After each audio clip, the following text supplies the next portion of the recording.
Lahore high court حمزہ شہباز کا حلف رکھوانے کے لیے پی ٹی آئی کی انٹرا کورٹ اپیل سماعت کے لیے مقرر۔ جسٹس ساجد محمود سیٹھی کی سربراہی میں 2 رکنی بینچ 11:30 بجے سماعت کرے گا۔ چیف جسٹس نے پی ٹی آئی کی انٹرا کورٹ اپیل کے لیے اسپیشل 2 رکنی بینچ تشکیل دے دیا۔ رجسٹرار آفس نے سنگل بینچ کے فیصلے کی تصدیق شدہ کاپی دفن نہ کرنے کا اعتراض لگایا۔ پی ٹی آئی کے وکیل اظہر صدیق نے کیس کو بطور اعتراض کیس فکس کرنے کی استدعا کر دی۔ پی ٹی آئی کے 17 اراکین پنجاب اسمبلی ایڈوکیٹ اظہر صدیق رانا مدثر جے کے ذریعے اپیل دائر کی۔ اپیل میں سنگل بینچ کے حلف سے متعلق فیصلے کو کالعدم قرار دینے کی استدعا کی گئی ہے۔ اس پر بات کریں گے، نمائندہ دنیا نیوز محمد اشفاق ہمارے ساتھ موجود ہیں۔ جی محمد اشفاق۔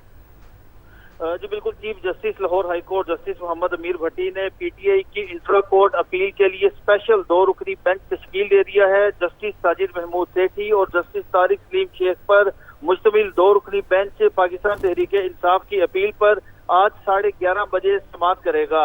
لاہور ہائی کورٹ میں ایڈوکیٹ اظہر صدیق نے 17 اراکین اسمبلی کی جانب سے انٹرا کورٹ اپیل دائر کی تھی اور اس میں یہ موقف اختیار کیا تھا کہ لاہور ہائی کورٹ کے سنگل بینچ کا 29 اپریل کا فیصلہ آئین اور قانون کے منافی ہے۔ لاہور ہائی کورٹ کو گورنر اور صدر کے معاملات میں مداخلت کا اختیار نہیں ہے۔